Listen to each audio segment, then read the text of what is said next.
casetta piccolina in Canada, con vasche e pesciolini e tanti fiori di lilla, e tutte le ragazze che passavano di là dicevano che bella la casetta in Canada.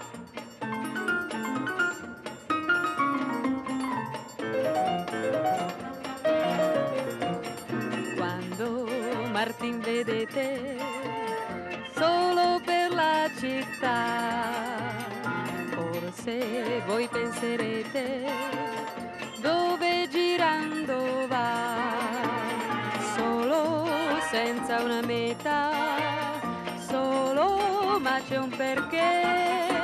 Aveva una casetta piccolina in Canada, con vasche e pesciolini e tanti fiori di lilla, e tutte le ragazze che passavano di là dicevano che bella la casetta in Canada. Ma un giorno per dispetto Pinco Panco l'incendiò, e a piedi poveretto senza casa lui restò. Allora cosa fece? Voi tutti chiederete, ma questa è la sorpresa che in segreto vi dirò. Lui fece un'altra casa piccolina in Canada, con vasche, pesciolini e tanti fiori di lilla, e tutte le ragazze che passavano di là dicevano che bella la casetta in Canada.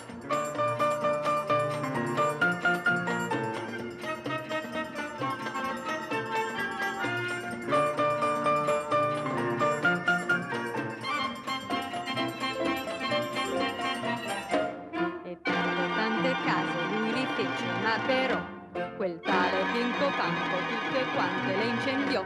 Allora cosa fece? Voi tutti lo sapete. Lui fece un'altra casa piccolina in Canada, con vasche, pesciolini e tanti fiori di lilla, e tutte le ragazze che passavano di là dicevano che bella la casetta in Canada.